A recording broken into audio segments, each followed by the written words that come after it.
मी यवतमाळ नागरिकांचे आभार व्यक्त करते. त्यांनी मला मताधिकारी निवडून दिलं, त्यांनी आशीर्वाद दिला, त्याबद्दल त्यांचे आभार व्यक्त करते.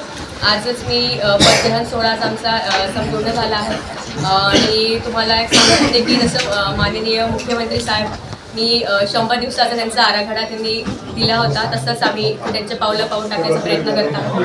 नगर अध्यक्ष म्हणून माझा 100 दिवसाचा जो आराखडा आहे तुझ्यासमोर सादर करते. सर्वप्रथम तर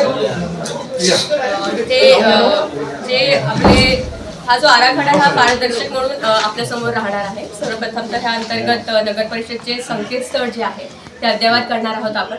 सोबतच QR कोडच्या द्वारे फॉर्म भरण्यात येईल, जो कर भरायचा असतो तो QR कोडच्या द्वारे करण्यात येणार आहे.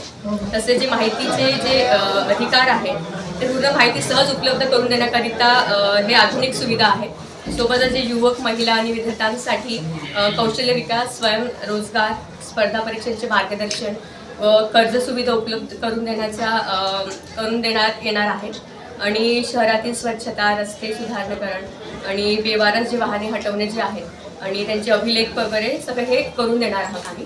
सोबतच नागरिकांचे जे तक्रारी असतात ते निवारण केंद्र म्हणून ते ऑनलाईन प्रकारे चालवता होणार आहे. मदत कक्ष, सोबतच व्हिजिटर मॅनेजमेंटची सिस्टीम राहणार आहे. एक ॲप आणि एक शहर असा हा नवीन संकल्पना राबवणार आहोत.